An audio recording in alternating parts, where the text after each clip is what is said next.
Bonjour sur Akhbar al-Blad de Hassan Atlemsan. Le gaz naturel, une arme redoutable que les Russes savent utiliser. C'est pire que la Kalachnikov. Poutine qui menace d'enfoncer le clou depuis le début de la guerre avec l'Ukraine. Le gaz toujours à des niveaux extrêmes. Le Brent qui frôle les $100.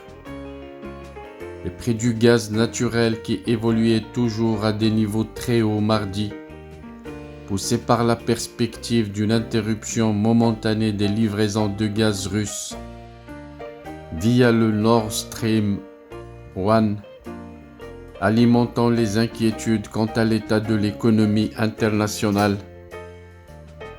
Le contrat à terme TTF néerlandais, la référence du marché européen du gaz naturel, s'est changé à 269,995 € le mégawatt-heure, en légère baisse de 2,44%.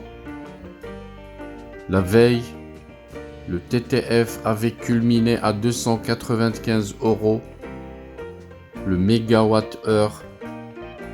Son homologue britannique s'est également envolé, atteignant lundi 567,98 pinces par thermie, une unité de quantité de chaleur.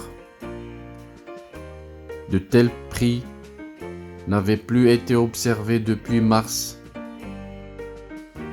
lorsque les gaz naturels européens et britanniques avaient été propulsés jusqu'à leur plus haut historique.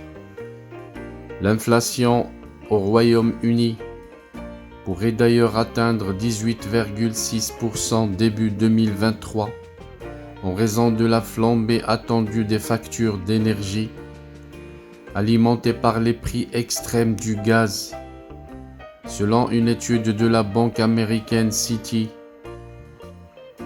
aux États-Unis, le gaz poursuivait sa flambée mardi avec un pic à 10,028 $ par million de British Thermal Unit. Le BTU, c'est une unité de mesure anglo-saxonne. Un nouveau record depuis 14 ans. Le gaz naturel est une arme bien plus efficace dans les mains des politiciens russes que la Kalachnikov dans les mains de leurs soldats, commente Tamas Varga, un analyste chez PVM Energy. Les cours du gaz ont en effet été propulsés par le géant russe Gazprom, qui a annoncé la semaine dernière que ses livraisons de gaz russe à l'Europe par le gazoduc Nord Stream 1 serait interrompu pendant 3 jours, du 31 août au 2 septembre, pour des raisons de maintenance. Pour les cours de brut, ils remontaient déjà hier mardi. Le baril de Brent de la mer du Nord, référence du brut en Europe pour livraison en octobre, montait de 2,75% à 99,13 $, peu après avoir frôlé les $100.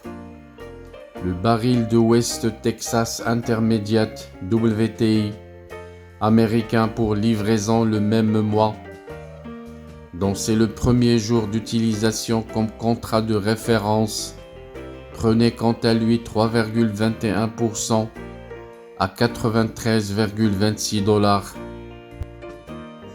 Personne ne peut deviner jusqu'à où ça peut aller. Personne ne peut deviner qu'est-ce qui va se passer cet hiver. La Russie est capable d'aller plus loin dans ses menaces. Sommes-nous la veille d'une 3e guerre mondiale? Une guerre qui sera néfaste pour l'humanité.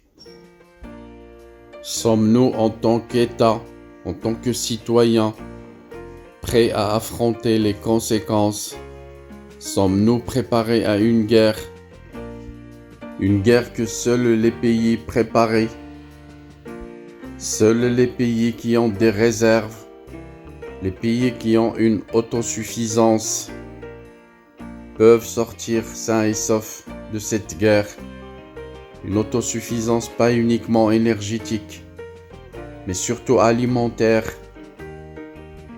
Et la guerre russo-ukraine nous a fait découvrir la vulnérabilité du monde entier, y compris les pays développés. Personne ne peut deviner les solutions qui pourraient être données par les économistes mondiaux. Personne ne sait les manigances qui sont en train d'être faites à travers le monde pour désigner les boucs émissaires de cette époque sensible de l'histoire de l'humanité. Les géants de l'actuel ordre mondial le resteront-ils? Resteront-ils des géants du monde? Les petits du monde actuel ressurgiront-ils en jouant la carte énergétique? Attendons pour voir. Et en attendant de voir clair, restez branchés sur votre chaîne préférée, Akhbar al-Blad de Hassan Atlemsan.